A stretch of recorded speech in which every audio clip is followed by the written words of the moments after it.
Sejam bem-vindos para mais um Educação em Liberdade, o programa que é o encontro das águas entre a educação e a cultura. Aqui no Curadoria ILST, o canal de conteúdo cultural do Instituto Hilda ILST, em parceria com o portal A Cidade On, do Grupo EPTV. Hoje nós vamos, antes de conversar, aliás, antes de começar a nossa conversa aqui, deixa eu pedir para vocês todos que estiverem nos assistindo, não se esquecerem de se inscrever aqui no canal, apertarem o sininho lá para receber as nossas notificações, acompanhem a nossa programação do Educação em Liberdade, assistam os filmes anteriores e os próximos que virão, assistam os outros programas também, e façam comentários, sugestões, escrevam aí para a gente aqui nos comentários, a gente responde e participem, queremos ouvir vocês. Hoje, então, Amanda, minha parceira, Amanda Pancieira, minha parceira, quem que a gente vai conversar aqui, que já está conosco aqui na tela?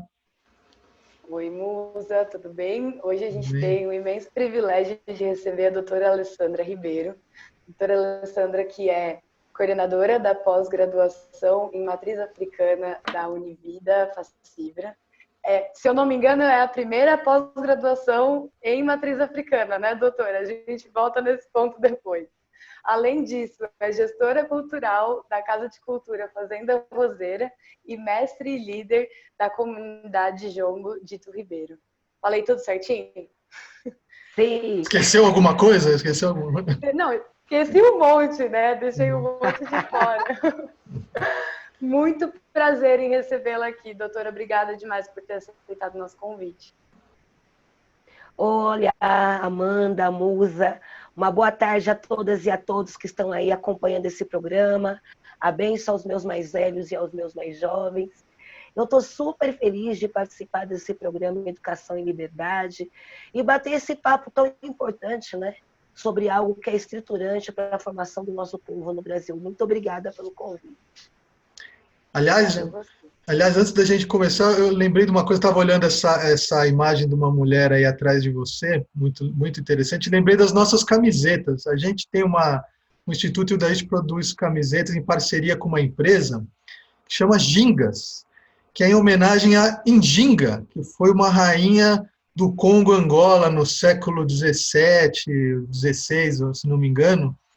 E aí eu sempre me lembro de comentar isso com você, porque acho que foi uma parceria muito feliz que a gente fez aí das camisetas com as Gingas. Mas, enfim, volta para você. Estou louca para ver essa coleção Ginga aí, até porque eu brinco aqui na Fazenda Roseira, né?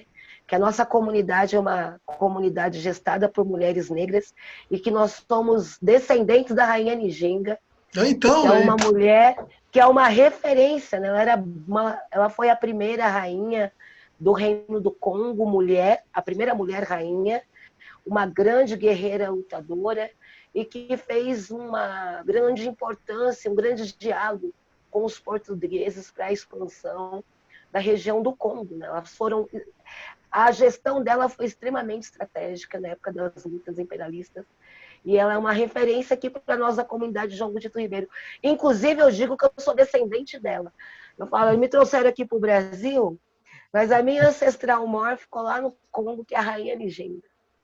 Então, depois eu vou colocar aqui esse link aqui embaixo para vocês conhecerem não só as camisetas do Instituto, mas tem muitas outras camisetas lá da Gingas. Desculpa. E essa imagem aqui atrás é da Laudelina de Campos Melo, que é a referência daquela luta das mulheres trabalhadoras domésticas no Brasil. Foi a que criou o primeiro sindicato de mulheres empregadoras domésticas aqui no Brasil, uma grande referência de mulher negra também para a nossa história e pelas lutas trabalhistas dessas mulheres, né, que trabalham às vezes em condições tão complicadas. Sim. Verdade. Que bonito, que forte trazer essa imagem sempre aqui, né? Sempre atrás, sempre lembrando a gente de quais caminhos a gente tem que seguir. Muito massa. Doutora, eu quero... Sabe de onde veio, fica mais fácil caminhar para frente. Quando a gente sabe de onde veio, fica mais fácil, né? Exatamente. E é importante a gente lembrar, né? Olhar para trás e ver tudo que já foi feito para a gente estar aqui, para a gente continuar fazendo. Doutora, quero começar a nossa conversa, então, falando sobre a Lei 10.639, de 2003, que é a lei que altera a LDB, a Lei de Diretrizes e Bases Brasileira. E, só para contextualizar todo mundo, os direcionamentos gerais da educação brasileira, né? Então, todas as escolas do Brasil seguem a Lei de Diretrizes e Bases, e o que está nela tem força de lei. Como o próprio nome diz. E, a partir da Lei 10.639 de 2003, foi inclusa no currículo obrigatório a história e os contextos da cultura de matriz africana, né? De uma forma muito simplista, resumindo assim. Como você, que tem uma pós-graduação, a primeira pós-graduação do Brasil, em matriz africana, enxerga os desafios da implementação dessa lei e como que a pós-graduação vem exatamente no sentido de mudar essa estrutura, que não só é estrutural, como é estruturante, né? Não basta uma lei para mudar todo um processo estruturante de como é que fala? Reprodução de uma cultura de matriz europeia. Como que você enxerga a importância de uma pós-graduação dessa e como que a gente transpassa esses desafios da implementação da Lei 10.639?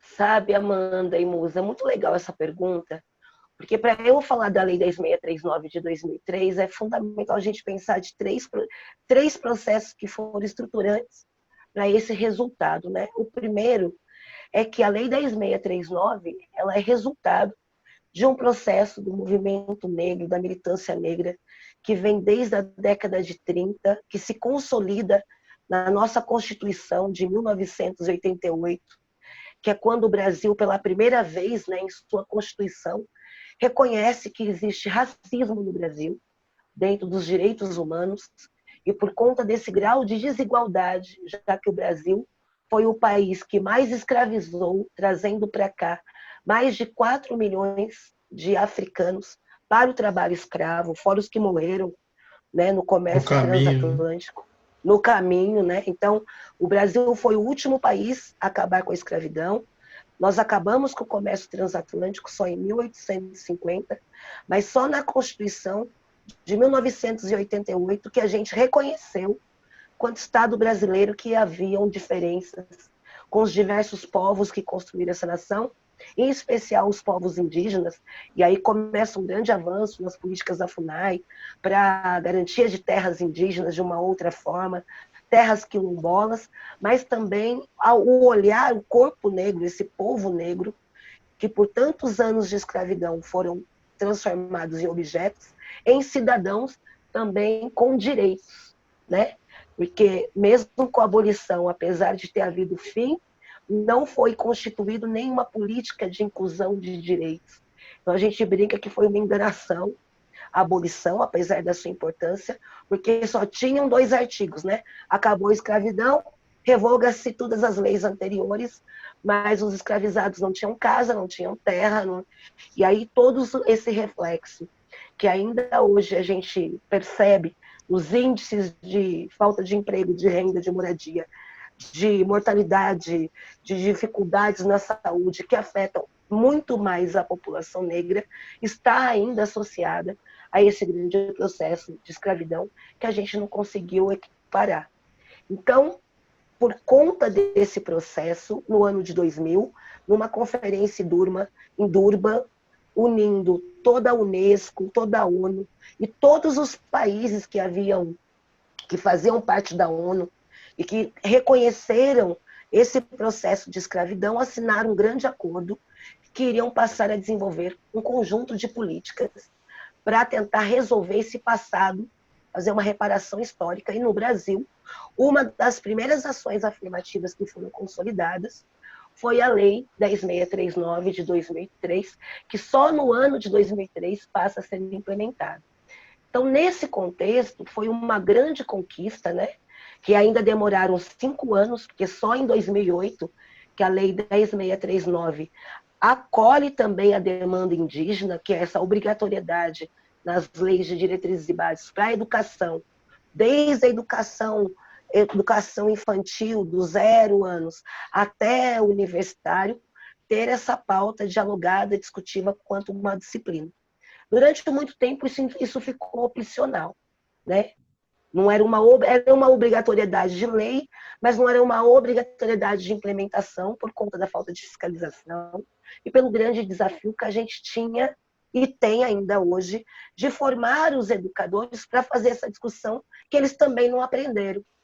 Porque quando a gente fala de racismo no Brasil, eu sempre brinco, o racismo é um problema da sociedade brasileira, porque aqui não houve apartheid, como na África do Sul, como nos Estados Unidos, mas é aqui também que a gente criou uma falsa democracia racial, e foi aqui também que a gente aprendeu, no nosso processo educacional, a ter vergonha de admitir que existe o racismo. E quando a gente tem vergonha que a gente vive numa sociedade racista, a gente acaba, quanto povo, reproduzindo esse racismo, mesmo que inconsciente. E quando a gente está falando de reprodução no campo da educação, a gente não está falando de uma reprodução que só acontece pela branquitude, que é um debate muito atual hoje. A gente fala de reprodução também na perspectiva da desconstituição da identidade de corpos negros, que também aprenderam a ser racistas. Então, a gente tem um desafio aí muito complexo.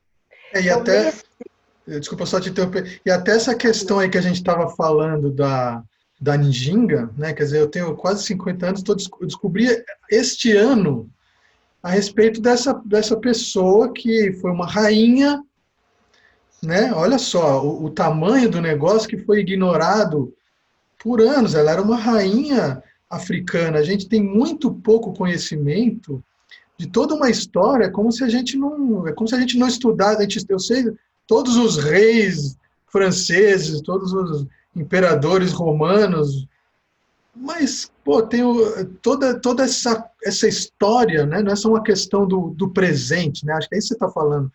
Uma questão de toda uma parte da nossa história que a gente está escondendo embaixo do tapete, né? Ao não falar disso, e até porque não tem o apartheid, então, ok, não é um problema mais difícil de lidar, porque não é tão óbvio, né? Ele acabou sendo diluído por vários conceitos e equívocos conceituais, como a democracia racial, como todo mundo é negro, porque no Brasil a gente tem algo que é diferencial, né? O racismo, ele efetivamente está associado a corpos negros. E quanto corpos mais pretos, mais escuros, mais racismo sofre. Então não tem a ver com identificação, né? O racismo não tem a ver com o que eu me identifico com uma cultura ou não, e também não tem a ver com a sua constituição, naquilo que é mais sensível, que é a sua constituição identitária, que é você olhar e se reconhecer negro e se sentir potente de ser parte dessa representatividade. Isso tudo, quando é diluído, você cria diversos conflitos, que é o que eu sempre brinco na minha formação com professores. Às vezes chega uma mãe na escola, muito brava, porque você fez um comentário para uma criança de pele escura que ela era uma criança negra muito bonita. E a mãe fala, quem mandou você falar que meu filho é negro? E você choca, porque todo mundo sabe quem que é negro no Brasil. O racismo brasileiro, ele é uma paleta visual, né? Quanto mais preto, mais racismo sofre, e todo mundo sabe quem são os negros, mesmo que eles não tenham essa identidade constituída. Então, você vai ser atacado por uma mãe que não tem essa identidade consolidada, porque vem de um processo tão agressivo que ser negro no Brasil, né, essa potência de memória, de rainha Njinga e de beleza, é algo sempre em construção, como todas as identidades. Mas quando se refere à questão racial, com muito maior desafio por conta dos todos os preconceitos a esse nicho associado. Numa outra perspectiva, você pode ter uma criança que tem uma tez de pele menos retinta e que tem toda uma identidade consolidada, que a mãe trabalha, a família trabalha, e que aquela criança se identifica, para além da sua origem, com essa identidade negra. E vai ocorrer o mesmo conflito. Você vai falar que essa criança é linda porque é morena, a mãe vai chegar lá furiosa e vai falar, quem mandou você chamar meu filho de moreno que ele é negro? E aí a minha pergunta para o professor sempre é: por que você teve que dizer que era negro ou moreno, quando Exatamente. para o branco a gente nunca faz essa questão? Você é uma garota branca linda, ninguém fala isso, né? Eu nunca ouvi isso. É porque existe racismo. É esse racismo que ele é sutil que faz a gente lembrar que é negro, mesmo que aquele corpo negro não precise ser lembrado, porque ele já vive num contexto social, mesmo que ele ultrapasse, né, que foi aquela fala da Thaís Araújo, que virou um grande debate na época. Ela, mesmo fazendo parte de uma classe social não vulnerável, ela tem que educar o filho dela todo dia para ser negro, porque quando ele sai da porta para fora, ele é só um corpo negro. Ele é só mais um corpo negro. E ser um corpo negro é como a Alexandra Norat, que foi a nossa ex-embaixadora da França aqui no Brasil, diz. A gente precisa, se a gente estivesse aqui debatendo segurança pública e não educação, eu estaria dizendo, a gente precisa parar de tratar na segurança pública os corpos negros como escravizados fugidos que precisam ser, né, sem caçados. direitos, né? Não tem Precisam ser necessariamente. caçados.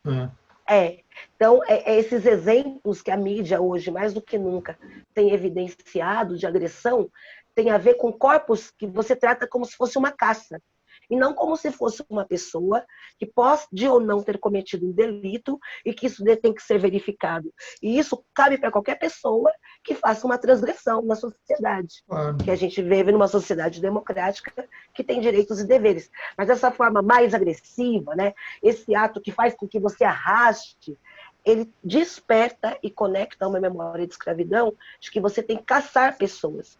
E essa pessoa da memória de escravidão não é qualquer pessoa.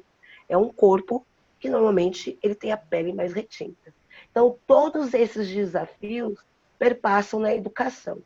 E aí, quando eu vou pensar a pós-graduação em matriz africana, que foi a minha tese de doutorado, com o tema Territórios, Memórias e Representações, a primeira coisa que eu começo a tentar desconstituir com a minha tese é deslocar a matriz africana do campo da cultura. Porque quando a gente fala de matriz europeia, nós não estamos falando só de cultura.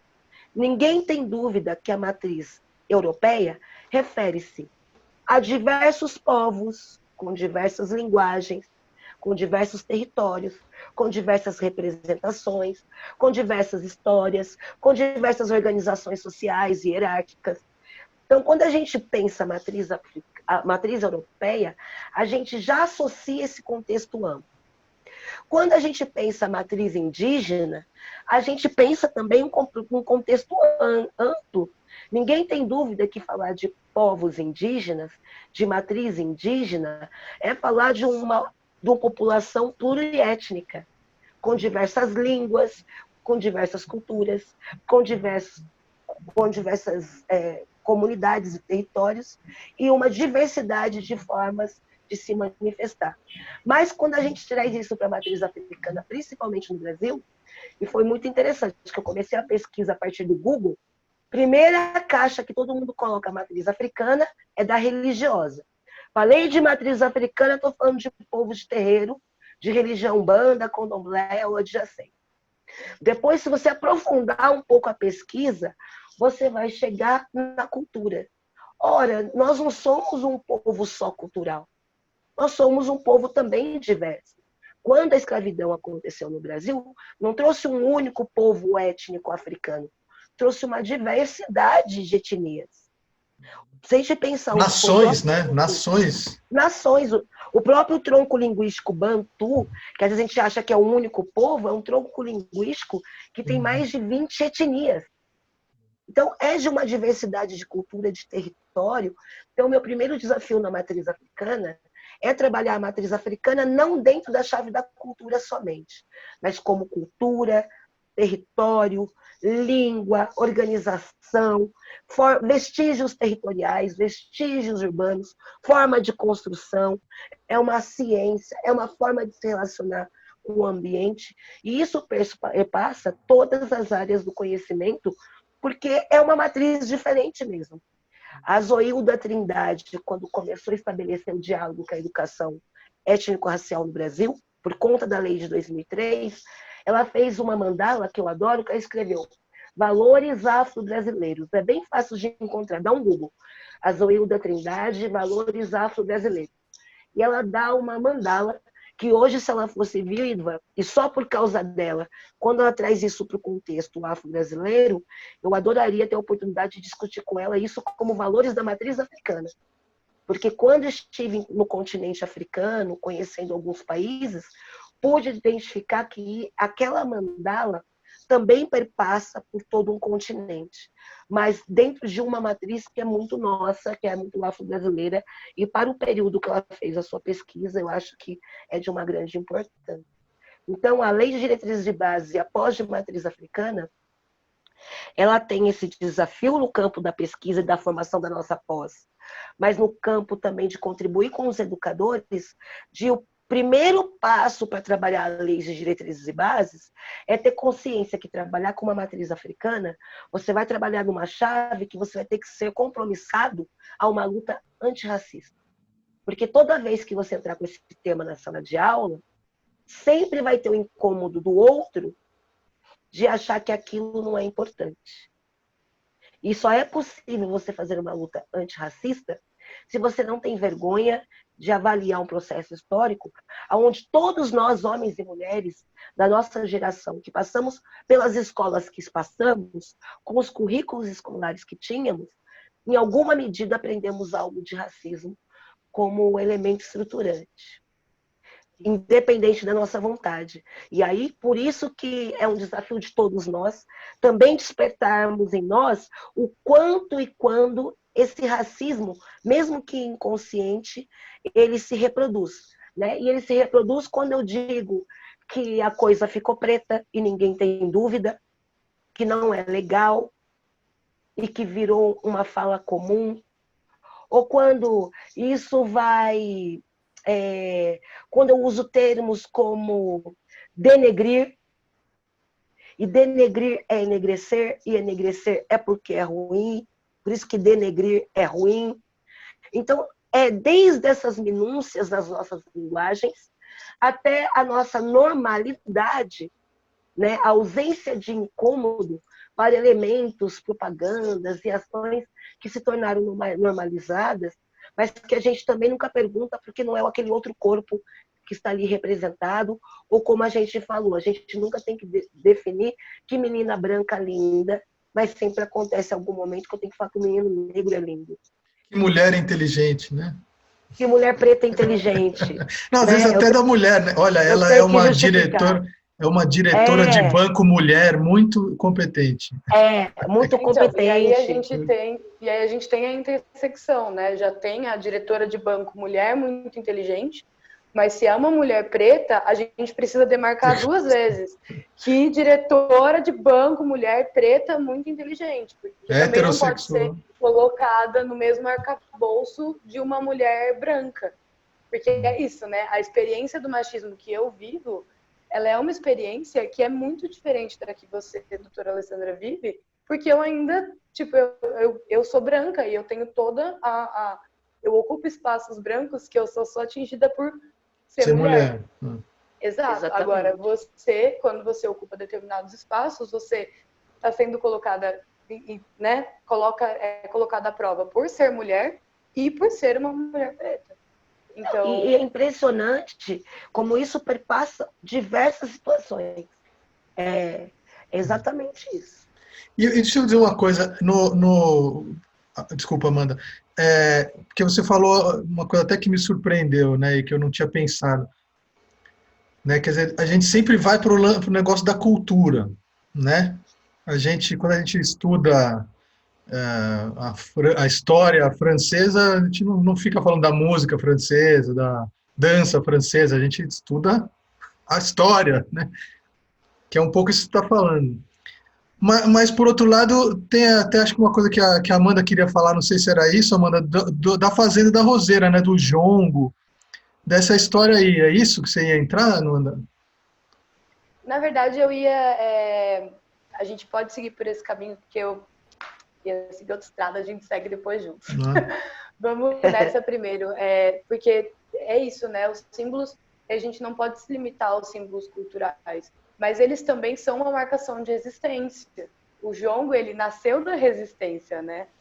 E ele está vivo até hoje, é um ato de posicionamento em todas as formas possíveis. Não é só uma música, não é só uma dança, não é só um ritual. É lembrar o tempo todo como ele veio, porque ele nasceu e porque é importante que ele continue aqui. Por isso que é um grande desafio de desconstrução. Porque quando eu aponto que a matriz africana ela não cabe só na cultura, quando eu vivencio, pratico e estudo jongo, ele para mim também não é só uma cultura de resistência. Ele não me cabe só numa chave de cultura, porque a partir do jongo, a resistência é um dos elementos que me conecta a diversas outras coisas que aquela manifestação cultural, que ela se expande quanto cultura, também perpassa. E eu penso que é esse o diferencial das manifestações negras de modo geral. Por que elas se organizam?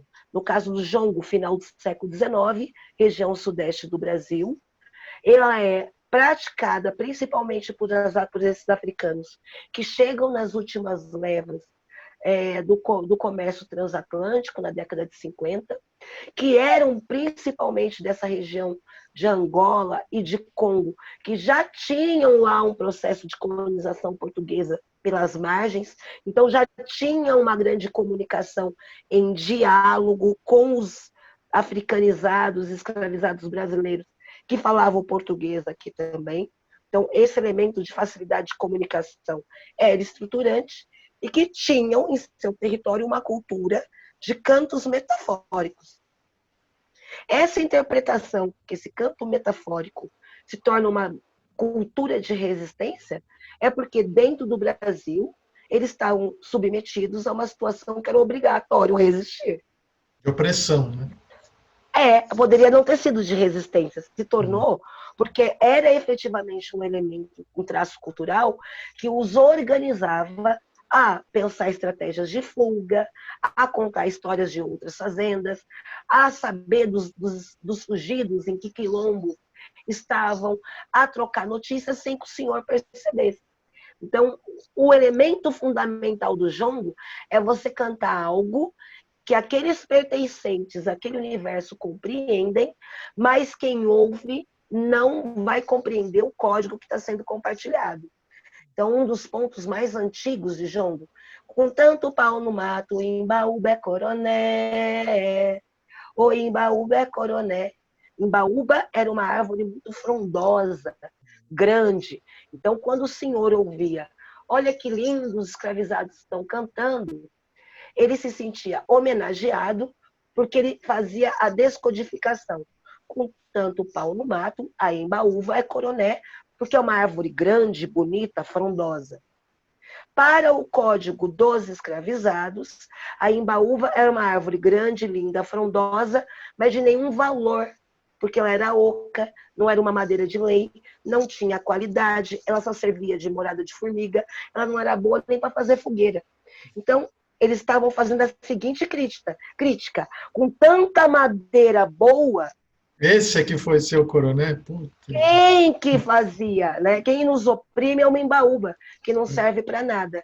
É essa a linguagem metafórica do jongo, e é essa capacidade de articulação, que ela não é só no campo da resistência, da defesa, ela não é só cultura quanto alegria de cultura, mas ela também é política.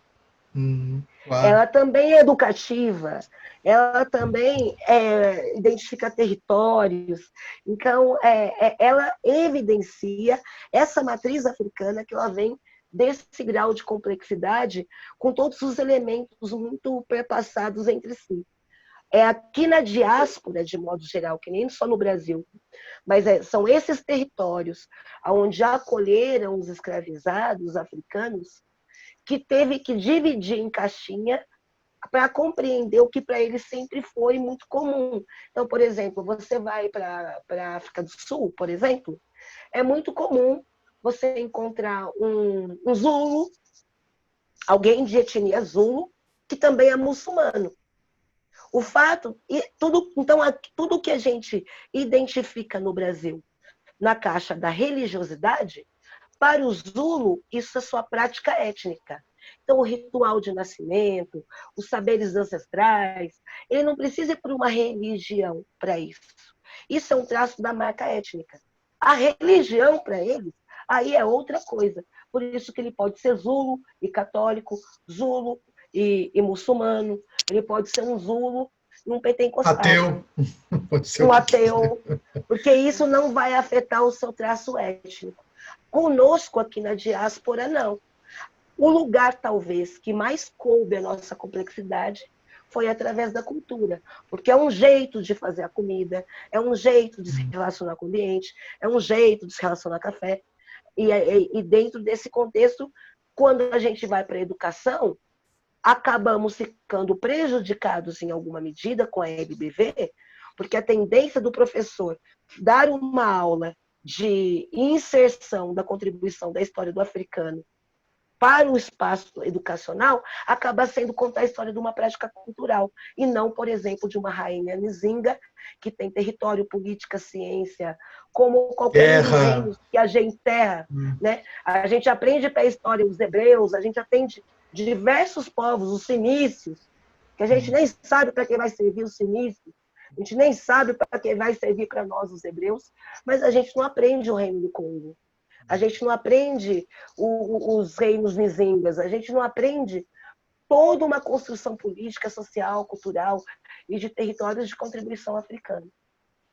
Até porque quando eu estudei não, vai, Amanda. Já estou monopolizando muito. Pode complementar. Não, só ia fazer um comentário, porque quando eu estava estudando a Nzinga, que eu descobri que assim como o Inca, né, o povo ali da região do Peru, o Inca, na verdade, não é o povo, né, é o rei, né? E também ali na região, o Congo é o rei, né? O Congo, né? E fica o reino do Congo porque era o reino daquele era o rei aquele monarca ali.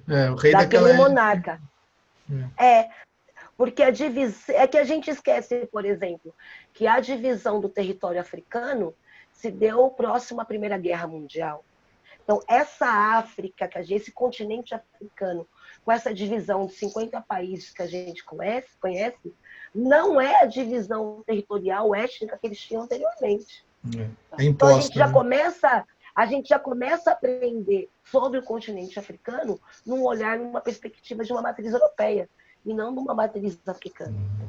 Era exatamente esse o gancho que eu ia puxar, doutora, que a gente tem que lembrar que a educação, ela não é um espaço isento, né? Ela é um espaço de disputa política e disputa de narrativa.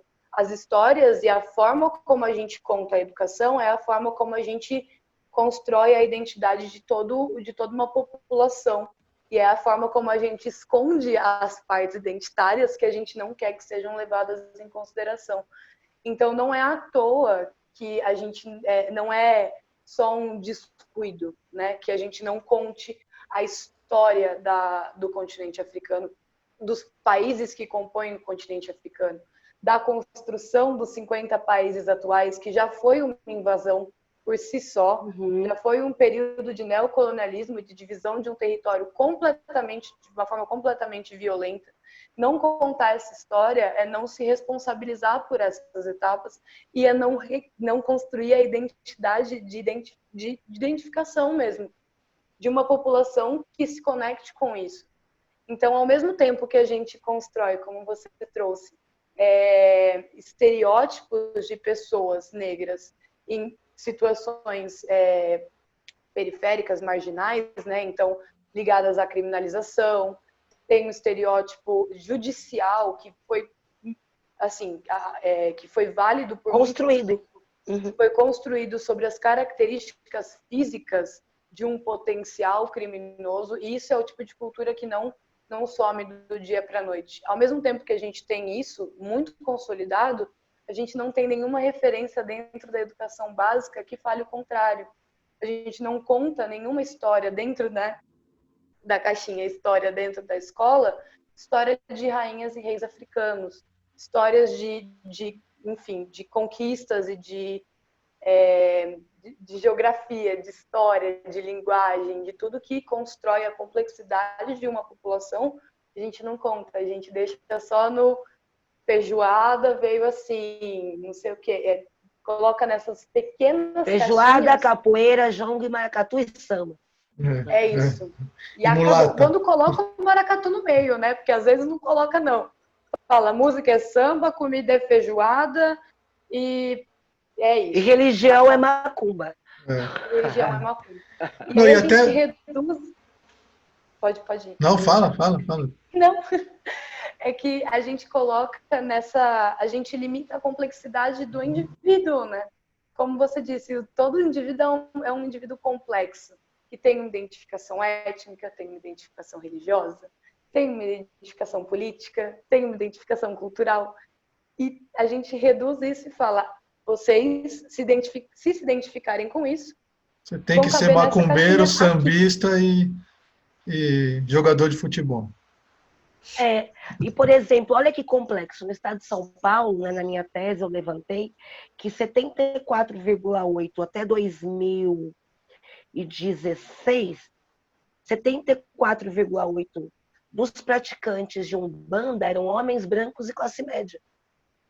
Ora, se quem está no terreiro recebendo o santo são homens brancos classe média, por que sou eu que sou macumbeira? Explica para mim. Né? Então, essa ideologia demarcada pelo racismo, ela aponta caixas e pragmatiza coisas que, inclusive, às vezes não se comprovam. Hoje, os maiores adeptos das religiões de matriz africanas não são corpos negros, são corpos brancos. Agora, quando esses corpos brancos também praticam uma religião dessa origem, penso que os obriga, em alguma forma, efetivamente terem consciência da luta antirracista. Porque não dá para falar de uma religiosidade que traz como pilar o escravizado indígena e você não fazer uma reflexão de qual compromisso que essa fé que te move te traz quanto cidadão para pensar que esses povos, ainda hoje nessa terra, sofrem as maiores atrocidades. Olha o que a gente tem que discutir, olha que vergonha que o Brasil passa por hoje em ter que ver a Amazônia e a questão indígena sendo discutida por países fora o nosso. Porque o nosso país, as nossas lideranças, quem deveria cuidar do nosso território, ainda vê o indígena como um índio a ser caçado. Ou aculturado, né? E quando eu olho o indígena como que tem que ser caçado, eu não reconheço no indígena quanto cidadão com direitos. Eu o excluo. Eu não o reconheço como alguém que tem direitos. Que ele também é um cidadão no nosso país. Então, é de uma complexidade absurda. É muito interessante isso que você está falando, esse reducionismo aí de tudo ser uma coisa da cultura. Então, o negro é isso aqui, ó. É uma forma de opressão, de novo, né? Você está falando assim, ó, se você quiser, então, ser negro, se você quiser ser negro, então você tem que ser macumba, samba, feijoada, tal, fica até surpreso, o cara é muçulmano, católico, judeu. Evangélico. Né? Sendo que como se a história da África começasse com Vasco da Gama, né? Sendo que, se você quiser puxar lá o fio da meada, começa lá com os egípcios, né? Os caras desceram o Nilo até a Etiópia e começa ali o negócio. O pior é que o povo elimina que Egito é África. Exatamente. As pessoas tiraram o Egito do continente africano. É desse grau de atrocidade. O Egito é uma coisa árabe, é o Oriente Médio, né? Ele é sozinho. Ele está no continente outro. Eu sempre penso no Egito. Toda a representação cinematográfica do Egito é com branco. É tudo filme, todos os atores brancos fazendo o filme lá sobre o Egito. E o mais maluco é que, inclusive, até por conta disso, por os atores serem brancos, esquecem que ali no caso do Egito eles eram mouros, como esquecem que no continente africano também tem branco. Sim. Os africanos não são só negros, que também são outros que acabaram sendo eliminados, né? Do continente. Se você não é preto, você não é africano também, sai daí. Não, um africano branco não pode, né? Um africano branco não tem. Não pode. Um africano branco macumbeiro, então, meu Deus, não existe. E aí, essa coisa assim também, então, quer dizer, a gente está até interessante isso, que a gente está pegando aqui todo um trabalho de matriz africana dentro da educação e uma outra coisa que é o negro. São talvez duas coisas, se eu estou entendendo bem o nosso papo aqui, né? Duas coisas que precisam ser conversadas. E aí, nesse sentido, como é que é dentro do universo da educação, quer dizer, você ter, eu ser um negro e sentar lá na minha escola, ter 12 professores e nenhum é negro, ou talvez um que é o que vai me dar aula de matriz africana. Os outros 11, nenhum é negro. E eu não estou aqui defendendo cota ou sendo contra a cota, estou só querendo refletir sobre esse tema de como é que é isso para a própria cultura africana e para a própria identidade do negro. Como é que, ou seja, para essas duas coisas que eu Eu entendi. penso que uma coisa é fundamental, né? Uma coisa é a construção do sujeito humano. E nós nos constituímos quanto sujeitos humanos a partir do que a gente recebe de pai e mãe, né? O nosso ambiente familiar nos constitui, a partir das nossas relações educacionais, o que a gente aprende, como certo, errado, bom, e a partir da representação. Nós somos humanos porque somos moldados. A nossa identidade perpassa esses três elementos estruturantes, e, óbvio, existem muitos outros que os psicólogos, os psicoterapeutas poderiam contribuir. Mas todos esses elementos, esses três, são estruturantes da minha identidade. Então, a minha identidade não está diretamente ligada com a cor da pele que eu carrego. Porque identidade é id, é o que está dentro, é o que eu fui maturando e absorvendo.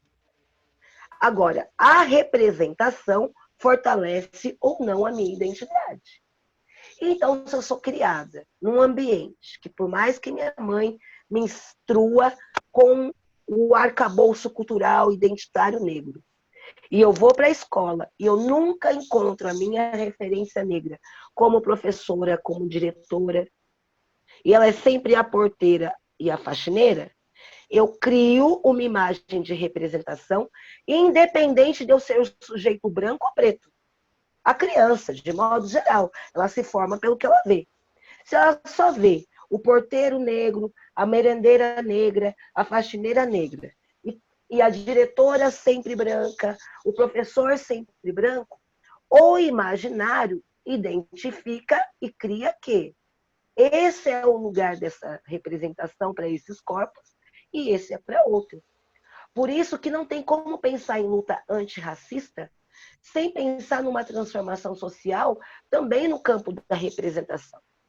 Porque, primeiro, tem o campo da formação, quando eu pego a lei de diretrizes e bases, para eu ensinar alguma coisa, independente de eu ser um professor negro ou professor branco, eu tenho que saber falar daquela coisa. E até 2000, a gente não aprendeu a falar de matriz africana nesse sentido complexo. A gente não sabe falar do reino de Mali, a gente não sabe falar do reino de Nijinga, a gente mal sabe falar que o Egito era África. Então, existe primeiro uma reorganização e uma preparação para os educadores falarem de algo que nunca foi importante, né? E aí nenhuma lei nunca amparou. E se não é importante, a lei não ampara, a gente não faz. Agora, paulatinamente com isso, que temos tido grandes melhoras a partir das leis afirmativas, da ampliação de cotas da universidade, o que a gente tem hoje de produção negra no Brasil, o que a gente teve em produção negra no Brasil nos últimos 20 anos, nós não tivemos em 100 anos para trás. Nós produzimos em 20 anos. E muito desse avanço foi, sim, a inserção de políticas que ampliou outras representações nesses espaços acadêmicos, nesses espaços da escola, nesses espaços de direção de escola, nesse espaço de representação pública, política. E quando você tem a representação, isso também impacta na alteração da sua forma de olhar. Antes, eu imaginava que coisa de mulher era ficar em casa. Quando a luta de mulheres feministas começam a discutir que lugar de mulher é onde ela quer, e as mulheres se tornam as nossas professoras, as mulheres se tornam as nossas representantes em vários lugares, o nosso olhar sobre esse campo das mulheres passou a ser diferente. Tanto que já tivemos uma presidenta do Brasil mulher. Isso é muito simbólico. Uma sociedade extremamente machista como o Brasil. Esse mesmo processo é fundamental que se dê no campo das lutas antirracistas. Se eu não ver corpos indígenas e corpos negros em espaços de poder, eu sempre vou achar que o lugar deles é na cozinha, é me servindo e é tocando tambor. Eu não consigo entender que esse corpo também é intelectual, que esse corpo também constrói política pública, porque eu não vejo. E como eu disse, o Brasil e os países que foram impactados por um processo de escravidão profundo, como nossos países diaspóricos, seja escravidão com uma vertente espanhola, que foi o massacre dos povos indígenas, ou seja, uma escravidão, falando das nossas portuguesas, com o grande massacre dos africanos, o produto, né, o substrato dessas sociedades foram colocar esses corpos como objetos. Então, se eu não possibilito representação concreta, mudança de sociedade, acesso, inclusive com políticas públicas que obriguem a isso, porque as políticas públicas, elas existem para dar qualidade e dar cidadania igualitária a todos, e não para tirar direitos. Então, quando a gente está falando de cotas na universidade, não é porque queremos tirar o espaço daqueles que estão lá, mas nós precisamos, politicamente, ter estruturas que ampliem. Quando a gente fala de cotas no serviço público, não é porque queremos tirar o trabalho de quem já tem, mas a gente necessita ampliar essa representatividade nesses lugares. E aí, isso também passa pela política, em todos os campos da sociedade. A gente vai num hospital e nós ainda não estamos habituados a ver o corpo preto médico. Isso nos assusta, nos dá insegurança. Por quê? Na nossa construção simbólica da representação, médico é no máximo enfermeiro e faxineiro. Como ele é o médico? Porque é campo da representação. E o mesmo acontece ao inverso. Se a gente pegar uma família como a do Flávio Galhaço, que na hora de adotar crianças, adotam 2 crianças negras africanas, com certeza os impactos que eles sofrem é porque vocês quiseram essas crianças quando vocês poderiam ter qualquer outra. Então, o racismo, ele não perpassa só o corpo negro, mas ele perpassa também aquele que passa a contribuir para a desconstituição desse processo que é o comum, porque você obriga a tirar o outro do lugar de conforto. E sair da zona de conforto é sempre um desafio, né? Como o caso do Bruno Galhaço. E é muito importante. Colocou numa situação de sair da zona de conforto. E é muito importante, doutora, a gente lembrar que o oposto de antirracista é racista. Não tem uma posição de isenção. Não tem uma posição de, mas eu não vou fazer nada antirracista, mas eu não estou sendo racista. Tá sim.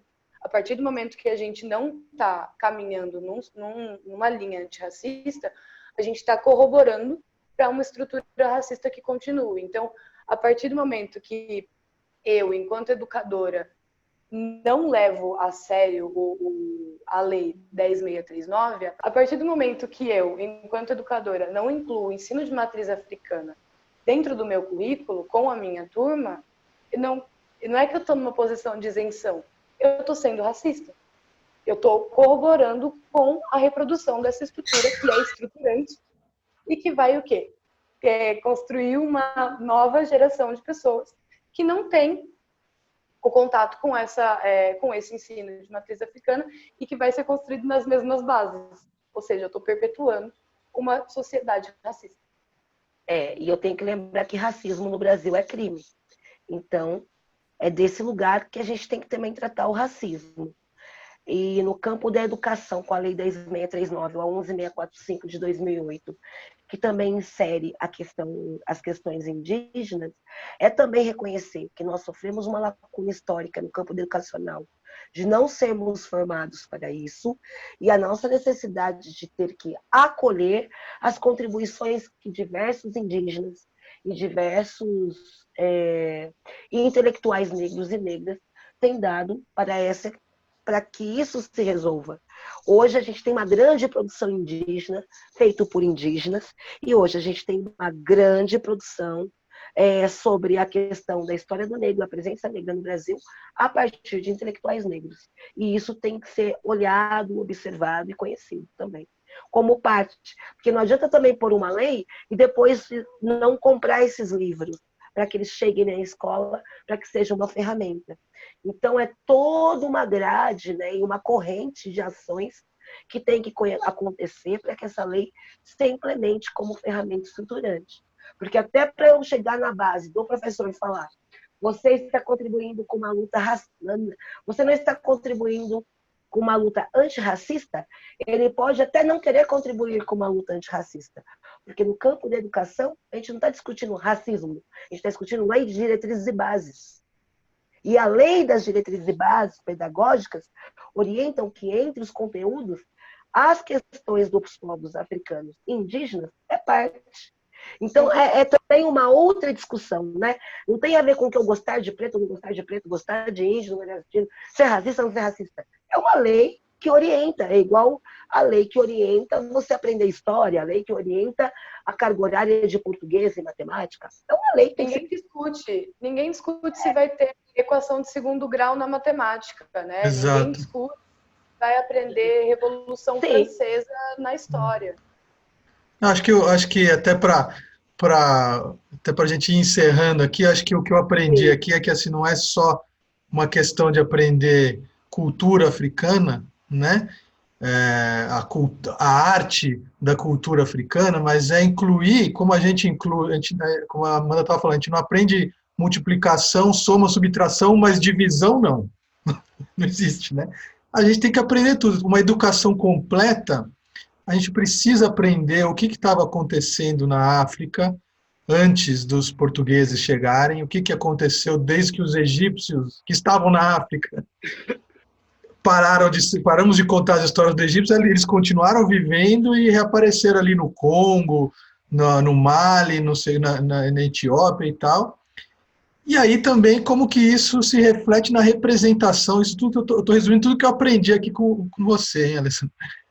Toda essa representação física mesmo na escola e na vida nossa de seres humanos, cidadãos plenos. Não é porque o cara é isso, ou com a cor que ele tem, que ele é de um jeito ou do outro, e como é que a gente desconstrói esse monte de acúmulo que eu tive, você teve, todo mundo teve, por centenas de anos de representação, né? de imagens para você aprender que é assim. Né? É um trabalho de anos. De reflexão. E eu penso, por exemplo, que esse incidente fatídico, né, horroroso que aconteceu com George Floyd nos Estados Unidos, nos trouxe diversas reflexões e ensinamentos. Porque o que aconteceu lá sempre acontece, porque ainda é presente no hoje, aqui no Brasil. Mas lá teve alguns elementos que faz, primeiro, o quanto aquilo impactou nos cidadãos de bem, independente de quais corpos eles carregavam, porque aquelas marchas não foram só de negros, foram de negros e brancos. O quanto, quando há essa compreensão que uma luta antirracista é uma luta por direito à cidadania plena para todos, muda a sociedade, porque quando também esses corpos brancos se corresponsabilizaram a fazer a luta conjunta, a força que isso ganha é outra. E um outro elemento é não aceitar a normatização ou a normalização das atrocidades. A banalização do mal, né? Não podemos mais sermos insensíveis a tantas atrocidades que acontecem, e aí sim trazer para cá, sim. Eu acho que o ensinamento que isso nos trouxe é temos que nos incomodar, temos que nos mobilizar. Quanto pessoas de bem, não é normal esse grau de desigualdades que temos aqui, não é normal que mesmo numa pandemia que veio pela classe média, branca, elitizada, quem mais morre na pandemia é o pobre, preto, periférico, porque a doença não escolhe cor nem classe.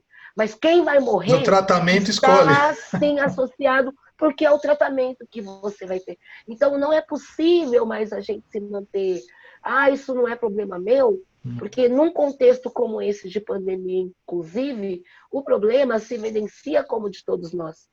Essa pandemia afeta a todos nós, independente de classe, gênero, lutas, País. todos nós estamos impactados. Porque se hoje eu fosse da classe AAA, eu não estou podendo sair do Brasil, porque o Brasil está conduzido de tão má forma essa política que os países europeus não me querem lá. Então, o impacto da escala perpassa por todos e nos obriga, assim, a tomarmos posturas conjuntas para o bem de todos nós. Não tem jeito. Isso aí. Bom, obrigado, Alessandra Ribeiro, nossa professora doutora, que aprendi bastante, coordenadora, gestora. Acabamos nem falando da Fazenda Roseira, a gente vai deixar aqui embaixo o link da Fazenda Roseira, que é um centro cultural muito interessante aqui da região de Campinas, também como Instituto Ildailton, nós somos companheiros territoriais, não é? Mas muito obrigado pela presença, pela conversa, muito legal, muito interessante. Vamos fazer outras, vamos conversar mais, fazer outras parcerias, e é isso, obrigado. Eu que agradeço o convite de vocês, Amanda, Renata, eu adorei esse papo. Estou à disposição para contribuir com essa reflexão. Eu penso que precisamos estar juntos, de mãos dadas para fazer a transformação, e todos os espaços e oportunidades de dialogarmos, refletirmos sobre estratégias para equiparar esse problema, né?